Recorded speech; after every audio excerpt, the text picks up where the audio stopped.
Então ela pegou 200 barras de prata e entregou a um ourives. Ele fez um ídolo de madeira e o folheou com a prata. E o ídolo foi colocado na casa de Mica. Mica fez uma capela. Ele fez outros ídolos e também uma roupa de sacerdote. Separou um de seus filhos para ser o seu sacerdote. Naquele tempo não havia rei em Israel, e cada um fazia o que bem queria. Juízes 17, 4-6. A palavra se tornou um ser humano e morou entre nós, cheia de amor e de verdade. E nós vimos a revelação da sua natureza divina, natureza que ele recebeu como o Filho único do Pai. Ninguém nunca viu Deus, somente o Filho único, que é Deus e está ao lado do Pai, foi quem nos mostrou quem é Deus. Jesus respondeu: Eu sou o caminho, a verdade e a vida. Ninguém pode chegar até o Pai a não ser por mim. Agora que vocês me conhecem, conhecerão também o meu Pai. E desde agora vocês o conhecem e o têm visto. Filipe disse a Jesus: Senhor, mostre-nos o Pai, e assim não precisaremos de mais nada. Jesus respondeu: Faz tanto tempo que estou com vocês, Filipe, e você ainda não me conhece? Quem me vê, vê também o Pai. Por que é que você diz, mostre-nos o Pai? Essa é a palavra de Deus. João 1, 14-18, 14, 6-9. Obrigado. Bom, a gente está chegando no final do livro de Juízes.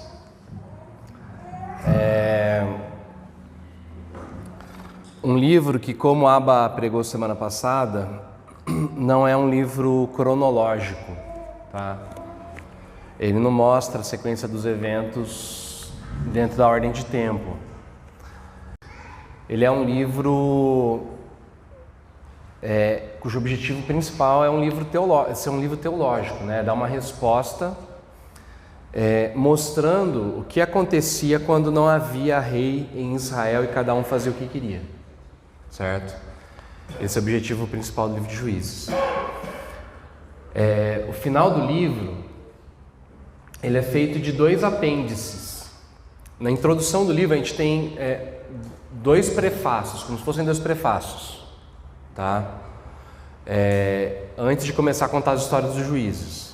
E aí no final você também vai ter 2 conclusões, 2 apêndices. E hoje a gente vai ver esse primeiro apêndice, que é a história de Mica. Está lá no capítulo 17 e 18. E o que é essa história de Mica? A história de Mica ela é um tipo de estudo de caso. É como se fosse a conclusão do livro. Ele quer mostrar assim, dentre tudo isso que vocês viram acontecendo ao longo do livro, isso aqui é o que acontecia, né? Eles pegam Mica como se fosse uma pessoa para mostrar assim, o que aconteceu com a nação inteira, né? Então o objetivo é revelar para a gente o que acontece quando a gente adora ídolos que nós construímos com as nossas próprias mãos, porque era isso que o povo estava fazendo, né? E o que é que acontece quando a gente constrói esses ídolos e a gente confia nos ídolos? Esse é meu primeiro ponto. Quando a gente constrói ídolos e nós confiamos neles, nós nos tornamos como os ídolos que construímos. Nós nos tornamos como os ídolos que construímos. Juízes 17 conta essa história desse homem chamado Mica. E aí, se vocês depois quiserem abrir a Bíblia, né, se quiserem deixar ela aberta e irem acompanhando comigo, vocês vão ver o seguinte. A mãe dele mandou fazer esse ídolo, um ídolo coberto de prata. E por que ela faz esse ídolo, manda fazer? Porque ela está tentando retirar uma maldição que ela jogou sobre uma pessoa que roubou uma prata que ela tinha. E aí essa pessoa, por acaso, era o próprio filho dela. O filho dela foi lá, roubou 100 barras de prata que a mãe tinha. A mãe descobriu que tinham roubado a prata dela. O que a mãe fez? A mãe jogou uma praga, jogou uma maldição em cima de quem tinha roubado a praga. O Mica escutou a maldição e ficou com medo. Ele foi lá e confessou, falou: mãe, foi eu que peguei e tal, tá aqui tua prata. E aí ela fala assim, no verso 3 e 4: meu filho, para tirar a maldição de cima de você, vou dar essa prata como oferta ao Senhor. Ela será usada para fazer um ídolo. Então ela pegou 200 barras de prata e entregou a um ourives. Ele fez um ídolo de madeira e o folheou com a prata. e o ídolo foi colocado na casa de Mica. Vocês perceberam o que está acontecendo aqui? Ela está querendo fazer um ídolo, uma estátua, né, uma imagem do próprio Deus, para que através dessa imagem de Deus, a casa de Mica pudesse ser abençoada. Acontece que Mica, ele gosta dessa ideia de ter um ídolo, um Deus particular. E aí no verso 5, na continuação, tem um versículo que a Pérola leu.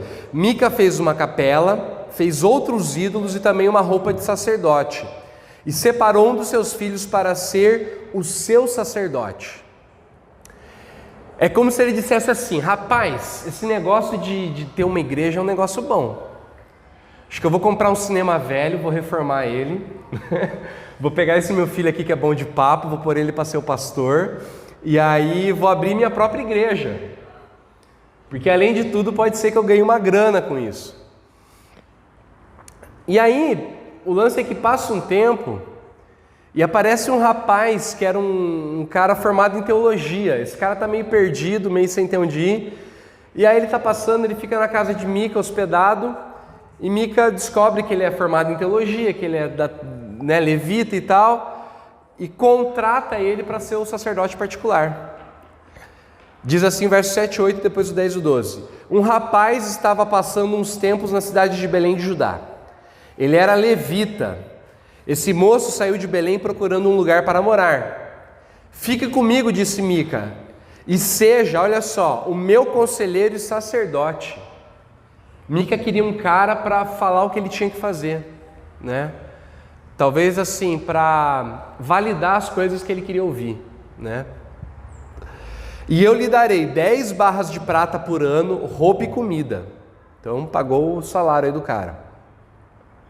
Então o jovem levita concordou em ficar com Mica, e ficou sendo como um filho para ele.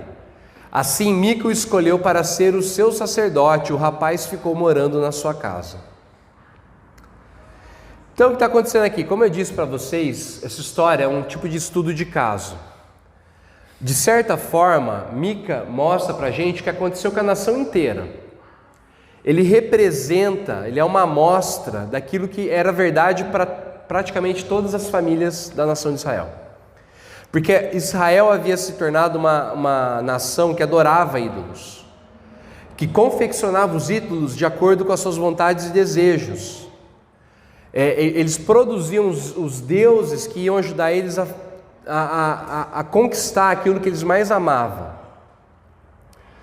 O problema, gente, é o seguinte: quanto mais Israel adorava ídolos que não tinham vida, deuses vazios, mais a nação de Israel se tornava um povo vazio. Mais eles se tornavam sem vida dentro deles. Eles não tinham uma substância interna, eles não tinham caráter, eles não tinham uma alma, eles não tinham sabedoria, eles não tinham propósito de vida. É isso que a gente vê com Mica. Mica ele é esse cara, né? Ele é um homem vazio. Primeiro ele rouba a própria mãe dele. Depois ele confessa porque ele está com medo da maldição, não porque ele se arrependeu de verdade. Ou seja, ele é um cara que não tem caráter.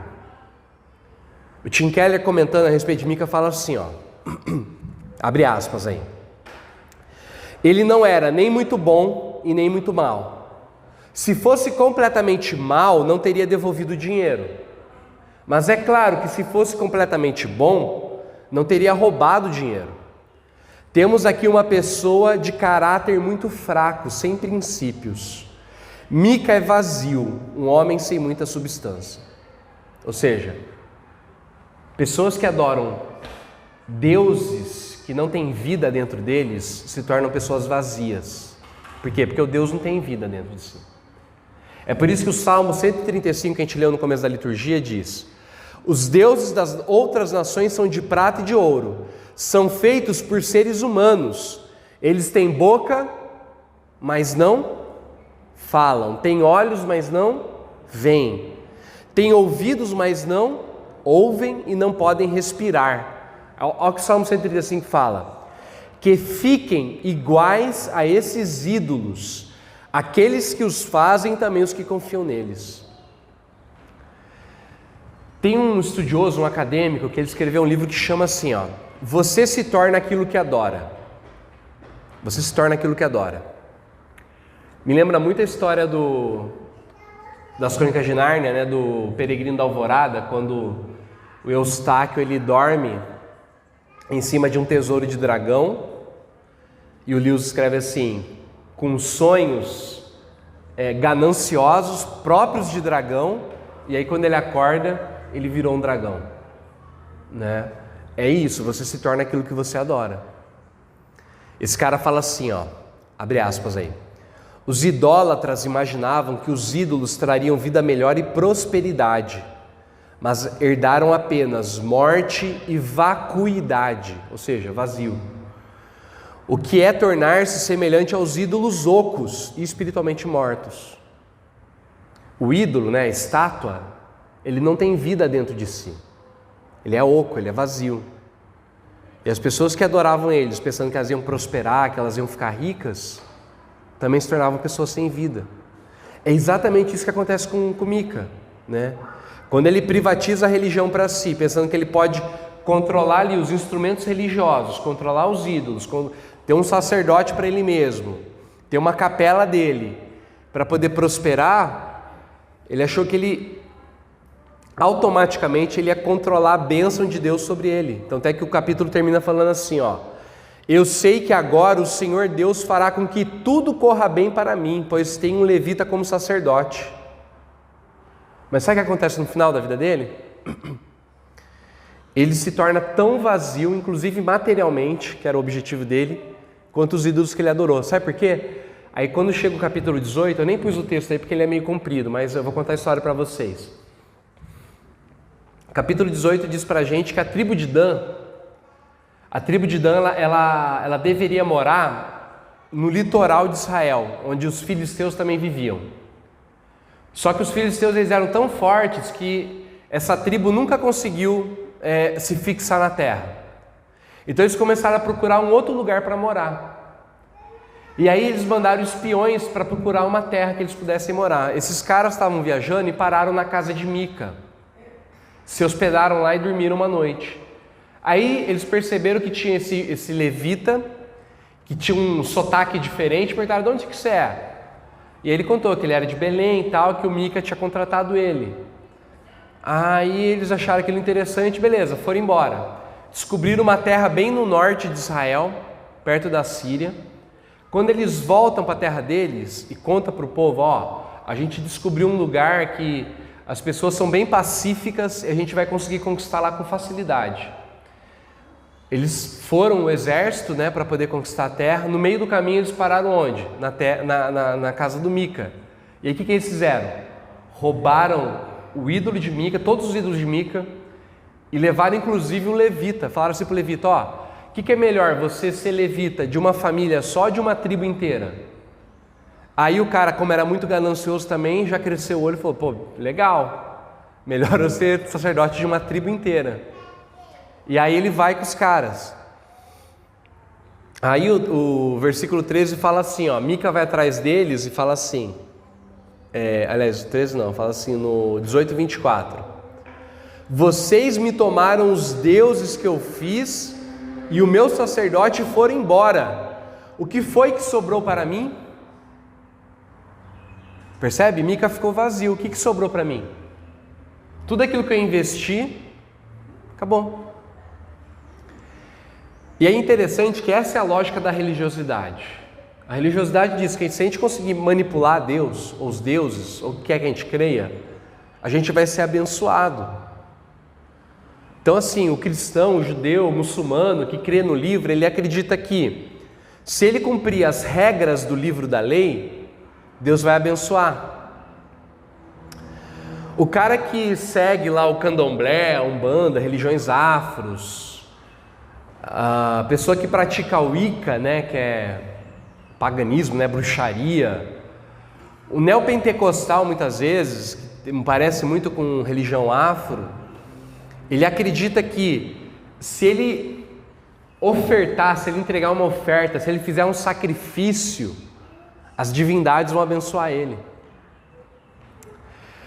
O cara que é espírita, o cara que é budista, o cara que é agnóstico, eu falo o agnóstico que acredita na física quântica, né, que está muito na moda agora, Ele acha que se ele pensar positivo, coisas boas vão acontecer. Por quê? Porque ele vai conseguir controlar o karma, o universo, e aí vai abençoar ele.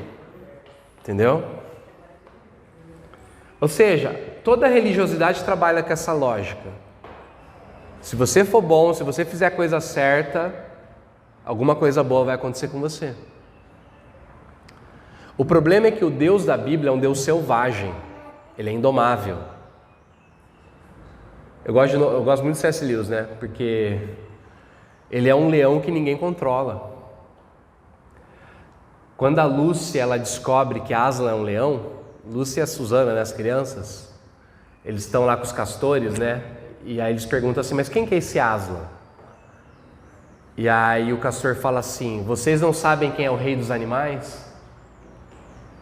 Aí a Lucy pergunta, então ele é um leão? Aí ele fala assim, sim, ele é um leão, né? O leão. Aí a Susana pergunta, mas ele é perigoso? O castor fala assim,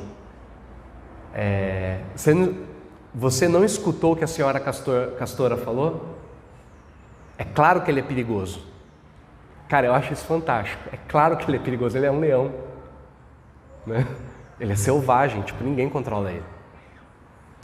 As pessoas acham que Jesus, né, tipo, é esse Deus bonzinho, né, água com açúcar. Mas, cara, ele é perigoso, né? É perigoso estar diante do rei. O lance é que ele é bom. A diferença é essa, né, que ele é bom. Mas mesmo assim ele é perigoso. E é esse o problema com a confecção de imagens. Porque nenhuma representação simbólica consegue revelar Deus na totalidade dele. Nenhuma obra de arte consegue expressar toda a extensão de quem Deus é. Por isso que Deus não deixa a gente fazer imagens dele. Pega, por exemplo, o bezerro de ouro que o povo fez. Por que eles fizeram um bezerro de ouro? Porque eles queriam mostrar que o Deus, o bezerro de ouro é para ser uma imagem de Yahvé, de Deus, né? Quando Arão fala assim, ó, tá aqui o Deus que livrou vocês do Egito. Mas por que aquilo era uma abominação? Deixa eu perguntar para vocês, o que o touro representa para você? Pode falar. Força. Que mais? É isso, força, que mais? O que um touro representa para você? Já viu um touro de perto? Cara, eu já vi uma vaca com chifre, já fiquei com medo, já imagina um touro, né? Já viu um touro de perto? O que ele representa? Força, poder, né? Eu lembro uma vez o Globo Repórter, na ilha de Marajó, que eles trouxeram búfalo, né, da África, colocaram na ilha de Marajó e virou uma praga, porque não tinha predador. Então cresceu muito. Os caras estavam no helicóptero filmando a manada e o búfalo alfa, cara, é impressionante. Ele é muito grande, ele vira, né, eles estão correndo os touros, o alfa vira e ele começa a ir para cima do helicóptero. Tipo, ele não tem medo, mãe, ele é muito forte. E é isso, o touro representa isso, representa força, poder. Mas o nosso Deus não é só isso. Porque o touro não fala nada do amor de Deus, não fala nada da misericórdia de Deus, não fala nada da justiça de Deus. Entendeu? Então nenhuma imagem consegue captar Deus dentro tudo aquilo que Ele é. Vai ser sempre parcial, vai ser sempre só uma amostra daquilo que Deus é. Então acaba virando uma distorção de quem Deus é. O Tim Keller fala assim, o verdadeiro problema na adoração por meio de imagens é o desejo de moldar, olha só isso, moldar e revisar Deus espiritualmente. Em linguagem moderna, é uma recusa de deixar Deus ser Ele mesmo em nossa vida. Filtramos conscientemente ou não as coisas sobre Deus que o nosso coração não consegue aceitar. Ou seja, eu só pego os aspectos de Deus que me interessam. Então, se eu quero um Deus forte, se eu quero um Deus igual...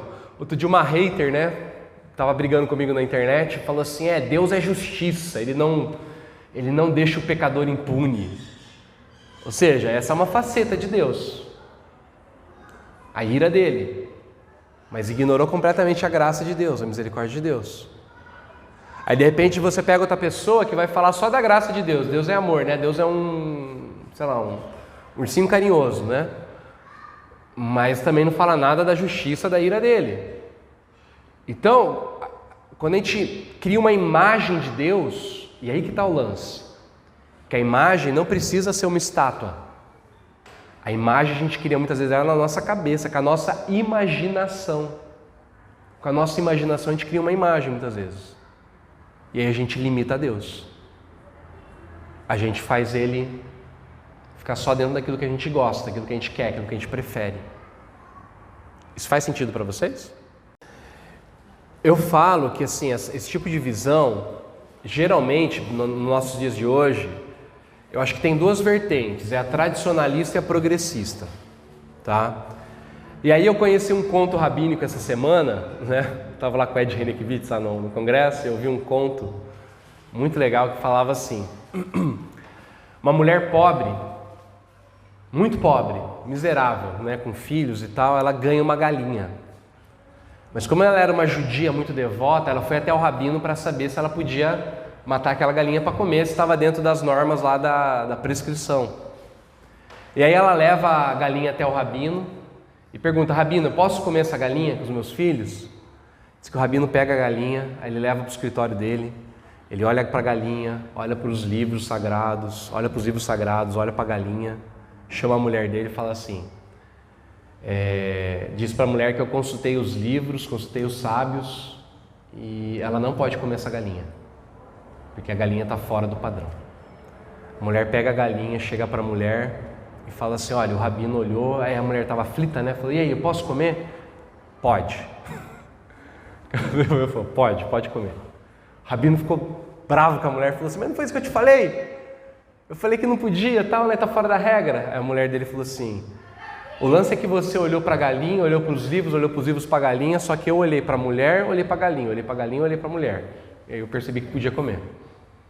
Você percebe? São duas visões de mundo. O rabino representa a visão tradicionalista, né? Ele olha para as escrituras com profunda reverência pelo sagrado, respeito pela tradição, vontade de fazer aquilo que é certo, mas ele não olha para os problemas sociais, ele não enxerga a mulher que está na frente dele passando fome. E a visão tradicionalista de mundo geralmente faz isso, ela olha só para o sagrado, mas não vê os problemas que estão ali na frente. Então não enxerga a fome do pobre, não enxerga a angústia do estrangeiro, do refugiado muitas vezes, não percebe a violência contra a mulher, contra o preto, contra o homossexual, não se solidariza com o sofrimento da natureza. Essa é a visão de mundo tradicionalista. Por outro lado, a visão de mundo da mulher, que está mais alinhado com o progressismo, né, a progressista, olha para a mulher com profunda reverência pelo sagrado que é a pessoa, né? Um respeito pelo outro muito grande, o desejo de fazer aquilo que é certo para a humanidade. É o pessoal que muitas vezes enxerga a fome do pobre, a angústia do estrangeiro, do refugiado, percebe a violência da mulher, do preto, do homossexual, se solidariza com a natureza, né? Mas muitas vezes relativiza as escrituras, a tradição, o sagrado, né? Colocando o ser humano num lugar que muitas vezes pertence somente a Deus. Então você tem os dois extremos às vezes. E se a gente olhar bem, cada um desses grupos corre o risco de diminuir Deus de uma forma ou de outra. O tradicionalista, ele corre o risco de idolatrar as escrituras, idolatrar a tradição, idolatrar a santidade. O progressista corre o risco de idolatrar a humanidade, a natureza, a liberdade. E aí eu pergunto, em qual desses grupos você se percebe mais? Com qual deles você mais se identifica? Qual que você prefere estar dentro? Como é que você enxerga quem está do outro lado? Isso é outra coisa também, né? Que a gente acaba demonizando quem está do outro lado. Hã? Então, será que tem um jeito da gente resolver isso, né? Da gente conseguir pegar o melhor dos dois lados? Eu acho que tem um jeito, né? Será que a gente tem como a gente ter uma imagem completa de Deus? E esse é meu segundo ponto. Deus revelou a sua imagem perfeita através do Filho. Vamos ver o texto que a Pérola leu lá no Evangelho de João? Fala assim, ó: a palavra se tornou um ser humano e morou entre nós, cheio de amor de verdade. E aí olha só o que o João fala, apóstolo. E nós vimos a revelação, olha só, nós vimos a revelação da sua natureza divina, que ele recebeu como filho único do Pai. Aí João vai falar assim: ninguém nunca viu Deus. Somente o Filho único, que é Deus, está do lado de Pai. Foi quem mostrou quem Deus é. Quem é que mostrou quem é Deus? O Filho, porque ninguém viu Deus. Aí depois a gente tem lá no finalzinho do Evangelho o Filipe falando: Senhor, mostre o Pai, isso vai bastar. Jesus diz: Filipe, faz tanto tempo que eu estou com vocês, você ainda não me conhece? Quem me vê, o que acontece? Quem me vê, vê o Pai. Como é que você pode dizer mostra o Pai? Ou seja, o que João está dizendo é: se você quiser descobrir quem é Deus, só tem uma forma, é só um caminho, uma verdade, né? É olhar para Jesus. Se a gente não olhar para Jesus, a gente não descobre quem é esse Deus. Por quê? Porque só em Jesus você tem Cara, olha que louco isso. Jesus, ele junta aspectos ambivalentes, contraditórios em qualquer outra pessoa. Jesus é o único que consegue ter majestade e humildade. Jesus é o único que consegue ter força e fragilidade. Jesus é o único que consegue ter soberania e assim, independência e obediência. Ele junta coisas que em qualquer outro ser humano, qualquer outra pessoa, são excludentes, né? Tem um sermão do Jonathan Edwards, que é baseado, chama Soberania de Cristo, é baseado lá em Apocalipse 5. Aquele texto que fala, assim, não chore, o leão da tribo de Judá, o famoso descendente de Davi, conseguiu a vitória e pode quebrar os 7 selos e abrir o livro. Aí João olha para ver o leão, o que ele enxerga? Olhei e vi o cordeiro. E aí Jonathan Edwards vai pregar em cima desse texto que fala que Jesus é tanto o leão quanto o cordeiro. E o Edwards vai falar assim: o leão é famoso pela sua força, majestade, pela sua aparência, pelo seu rugido. O cordeiro é famoso pela sua brandura, paciência, pelo seu sacrifício, a forma que ele oferece comida, a forma que ele oferece vestimenta. Jesus é tanto leão quanto cordeiro, ele junta em si a excelência desses dois animais. E aí o Edwards começa a trabalhar como que em Jesus você tem o caráter de Jesus junta traços que são excludentes. Como eu disse, majestade e humildade, justiça e graça, soberania e submissão. Ele é o guerreiro e ele é o amante, ele é a rocha e ele é a pérola, ele é a rosa de Saron, frágil, e ele é o carvalho de justiça. Só em Jesus você tem essas coisas que são ambivalentes. Então o Eduardo está falando assim: você quer saber quem é Deus? O que é importante para Ele, do que Ele gosta, o que deixa Ele feliz? O que faz Ele sorrir? Olhe para Jesus. Você quer se conhecer melhor esse Deus misterioso? O que preocupa o coração de Deus? O que é que Deus não suporta? O que é que entristece o coração de Deus, que faz Deus chorar? Olha para Jesus. É esse o sentido da proibição de fazer as imagens, né? Está lá nos 10 mandamentos. Não terás imagens de outros deuses diante de mim. Cara, eu ouvi um rabino essa semana, muito legal, ele explicando o que são os 10 mandamentos para o judeu. E olha só o que ele falou. Primeiro que ele fala assim, que o judeu não chama os 10 mandamentos de mandamento, ele chama as 10 falas. Ele tira a ideia de mandamento. Por quê? Se você perceber, a gente precisa perceber que não são regras impessoais. Os 10 mandamentos, as 10 falas, olha só que interessante, são revelações daquilo que interessa para Deus. Com o que Deus se importa? O que Deus não suporta? Então ele vai falar assim, que o objetivo dessa revelação íntima é você descobrir o que agrada e o que desagrada aquele que te ama e aquele que você ama.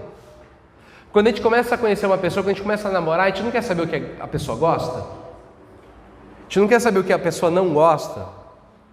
Até para a gente poder acertar no presente, até para a gente poder, sei lá, fazer uma coisa que seja interessante para todo mundo? A gente quer descobrir, não é do que a pessoa gosta. Os mandamentos não são mandamentos, os mandamentos são revelações daquilo que é o mais íntimo em Deus. Pensar nessas 10 falas como mandamento enfraquece a intimidade. Então, Deus proíbe a gente de confeccionar uma imagem, seja lá uma estátua física ou mental. Sabe por quê? Não é porque Deus está surtado, né? Ele é um narcisista surtado que num ataque de surto narcísico vaidoso, ele fala, não vai fazer uma imagem. Não é isso. É porque Deus não quer que você se relacione com Deus pequeno, limitado, domesticado. Ele quer que você esteja aberto para conhecer Ele na inteireza daquilo que Ele é. Então, sabe o que significa na prática? Vamos voltar lá para a história do rabino e da mulher, né? O rabino olha para os livros, olha para a galinha, mas não enxerga a mulher. Visão tradicional. A mulher olha para a mulher pobre, olha para a galinha, mas não enxerga os livros. Visão progressista. Eu pergunto para vocês, se esse rabino fosse Jesus, o que ele faria? Como é que Jesus ia resolver esse problema? O que vocês acham? Para quem que ele iria olhar? O problema é que o rabino e a mulher, cada um está só olhando só para 2 aspectos. Não está olhando para o triângulo completo. Se Jesus fosse o rabino, sabe o que ele ia fazer? Ele ia olhar para os livros, ia olhar para a galinha e ia olhar para a mulher pobre. E aí, talvez, se ele fosse o rabino, a gente ia perceber que ele não ia se prender nem na tradição e nem ia ficar refém do liberalismo. Por quê? Porque Jesus fez isso de fato. Lembra o texto de Marcos, quando os discípulos estão colhendo espigas? E aí os fariseus falam, olha, eles estão fazendo aquilo que a tradição não permite. O que Jesus faz? Jesus olha para o livro. Ele fala assim, vocês não leram o que fala a respeito de Davi, quando Davi entrou na casa e comeu o pão que não era permitido, só para os sacerdotes? Então ele está olhando para a tradição. Aí ele fala assim, o lance é que vocês precisam entender o que significa misericórdia quero e não sacrifício, também está dentro do livro. Só que ele já começa a olhar para as pessoas. E aí vai falar assim, aqui está o filho do homem, que é maior do que o sábado, porque o sábado foi feito por o homem, não o homem foi feito por sábado. E aí ele resolve o problema, né? E quando ele olha para todo mundo, ele fala, não, está certo eles comerem. Por quê? Porque a lei permite você quebrar, é quando o certo é errado e o errado é certo. A lei permite você fazer aquilo que é errado, quando você está fazendo aquilo que é errado, na verdade você está fazendo certo. Porque você está salvando uma vida. Então ele não está desvalorizando a lei, não está desvalorizando a tradição, pelo contrário, ele está cumprindo a lei.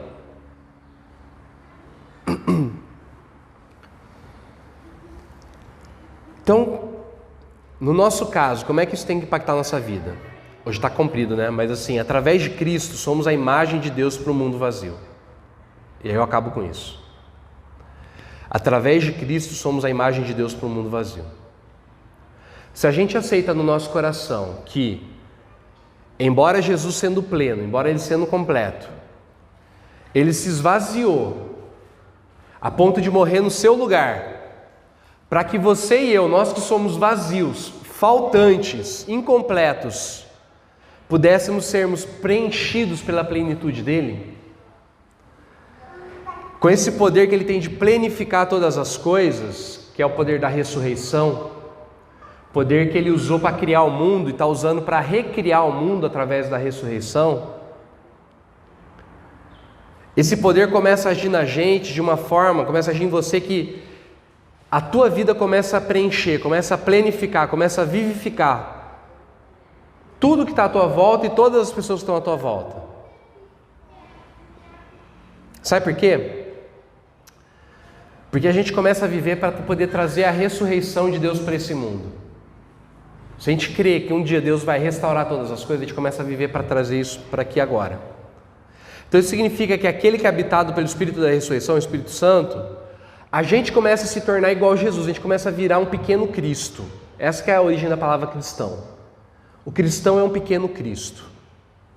A gente começa a se tornar conforme a imagem do Filho. Romanos 8:29 fala: porque aqueles que já tinham sido escolhidos por Deus, Ele também os separou a fim de tornarem-se parecidos com o Filho. É como se a gente voltasse lá para o sermão do Jonathan Edwards, a gente tivesse que se perguntar assim: o caráter paradoxal de Jesus está sendo formado na gente? Será que a gente está conseguindo se tornar essa pessoa mais completa? Eu não estou falando da gente virar uma pessoa melhor, mais moral, uma pessoa respeitável. Estou falando da gente se tornar essa pessoa que, se você é tímido, se você é medroso, a partir do momento que o Espírito Santo começou a habitar em você, você começou a ficar mais ousado, mais intrépido? Se você é uma pessoa agressiva, iracunda, sabe, que explode por causa de qualquer coisa, a partir do momento que o Espírito Santo começou a habitar na tua vida, você começou a virar uma pessoa mais paciente, mais perdoadora? Se você é uma pessoa fria, racionalista, você começou a virar uma pessoa mais empática, vulnerável? É dessa forma, quando o mundo, tal como o Felipe disse pra gente, mostra pra gente o Pai, né? Quando as pessoas falam: cara, cadê Deus? A gente tem que olhar para o mundo e falar assim: meu, eu tô aqui com vocês, como é que vocês falam cadê Deus? Quem olha para mim vê o Filho, e olhando para mim e vendo o Filho, vê também o Pai. Se o rabino, talvez, fosse um de nós, talvez, sabe o que ele faria? Ele chamaria a mulher dele e falaria assim: olha, mulher, eu olhei para os vivos, olhei para a galinha, olhei para a mulher pobre e percebi que essa galinha que ela ganhou não dá para ser usada. Sabe o que o rabino devia fazer? Pegar o dinheiro e falar assim: ó, tá aqui, pega esse dinheiro, vai no mercado, compra uma galinha boa e dá a galinha boa para a mulher. Percebe? Ele ia resolver o problema, ele ia olhar para todos os aspectos e ele iria abençoar a mulher sem desrespeitar a tradição, sem quebrar a lei, sem quebrar, entendeu? É isso. Foi isso que a igreja fez. Eu estava estudando um texto do N.T. Wright essa semana, que ele falando sobre a pandemia, ele falou assim, eu estou encerrando com isso. No livro de Atos fala pra gente assim, que teve um momento que veio uma fome no Império Romano, muito grande. E a igreja de Antioquia resolveu tirar uma oferta para ajudar os pobres de Jerusalém. E aí o Internet fala uma coisa que eu nunca tinha pensado, ele falou assim: cara, isso que a gente lê em Atos, da igreja de Antioquia, pegar uma oferta, tirar uma oferta para os pobres que estavam passando fome em Jerusalém, é algo inédito na história. Em nenhum outro momento da história você teve um grupo social completamente diferente, de outra raça, de outra cultura, que morava longe, se mobilizando para ajudar pessoas por causa de um vínculo fraternal que eles tinham. Isso não existia. Foi a igreja que começou isso pela primeira vez no mundo. Isso que a gente faz, sabe? Tipo Michael Jackson, quando ele fez aquela campanha, né, We Are The World, para levar comida para a África. Isso só é possível por causa da igreja. Porque isso não existia.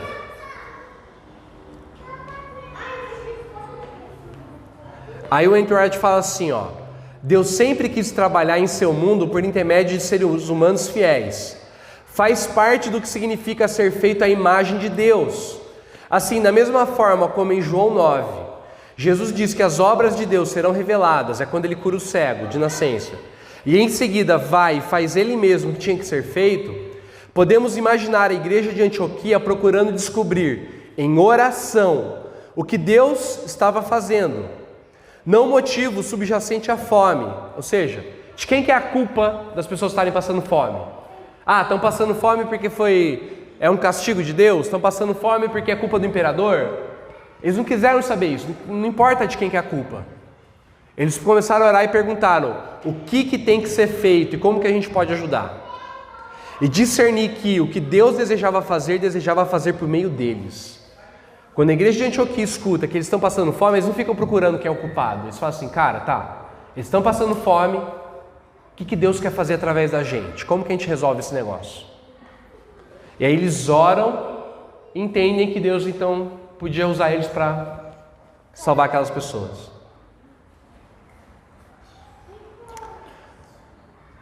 O que o mundo vê quando olha para a gente? Será que eles veem essa imagem de Jesus na gente? Ou vê apenas uma caricatura, uma distorção? E eu queria acabar com essa história que eu ouvi uma vez, meu pai contar para mim. Não sei se já ouviram falar do reverendo Jonas Dias Martins, pastor da IPI. Ele foi o cara que... Ele é chamado de o apóstolo pé vermelho. Praticamente todas as igrejas do norte do Paraná foram plantadas por ele. E o reverendo Jonas Dias Martins, ele plantou as igrejas do norte do Paraná. Igreja de Londrina, Maringá, todas essas igrejas que são importantes para a gente, na nossa IPI, foram plantadas por ele. E ele foi pastor da primeira IPI de Londrina por mais de 40 anos. E ele foi inclusive um dos fundadores do Hospital Evangélico de Londrina. Acontece que o reverendo Jonas, ele era um homem negro, muito diferente dessas imagens que a gente tem de Jesus, do Jesus europeu. E conta uma história que um dia o reverendo Jonas estava visitando os doentes do hospital, já bem velhinho já, e ele sempre fazia visitas para os doentes, né? Ele estava visitando e uma hora ele entrou na ala infantil e tinha uma criança que estava internada na ala infantil. Alguns dias. E a hora que ela vê o reverendo Jonas vindo na direção dela, ela olha para ele assim, diz que ela fixou o olhar no reverendo Jonas. E ela olhou para aquele homem negro, idoso e cego. E virou para a mãe dela e falou assim: mamãe, aquele é Jesus? Aquele é Jesus? Não sei se vocês estão entendendo o que eu estou querendo dizer.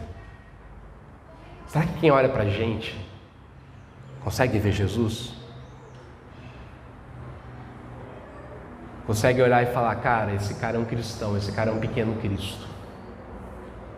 Eu não sei quem ele é, mas ele fala igual, ele age igual, o jeito dele ser é igual de Jesus. É isso. Existe uma imagem de Deus para esse mundo? Existe. Sabe qual é a imagem de Deus para esse mundo? A igreja, eu e você.